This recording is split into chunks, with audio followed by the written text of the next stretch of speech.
Alright, another day, another SpongeBob review, and this time will be the paper. What happens in this episode is that Squidward throws out a piece of paper, and SpongeBob asks Squidward if he can have the paper, and after constantly asking despite Squidward saying yes, SpongeBob finally takes the paper. SpongeBob, of course, having the imagination he has, does a lot of things with this paper.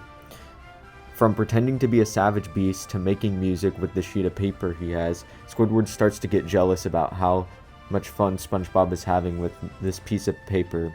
Squidward tries to distract himself with the regret with how he gave SpongeBob the piece of paper. Squidward then asks SpongeBob for the paper back, but SpongeBob refuses because of the promise Squidward asked him to have, which was to never give him the paper back, no matter how hard he begs and pleads. This leads to Squidward to trade every single one of his belongings for a piece of paper, and Squidward realizes that he traded everything for a piece of paper as he doesn't have the same imagination that SpongeBob has. Looking back, this episode gives me mixed feelings. I thought the beginning of this episode was pretty obnoxious, as I thought the joke of SpongeBob asking for the paper wasn't funny in the first place, and it got even more annoying as it went on.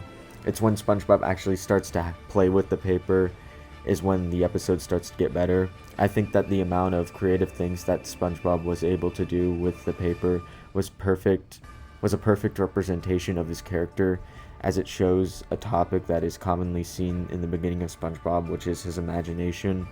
I thought the things SpongeBob was able to do were pretty funny, and my personal favorite bit was him playing the paper as a clarinet.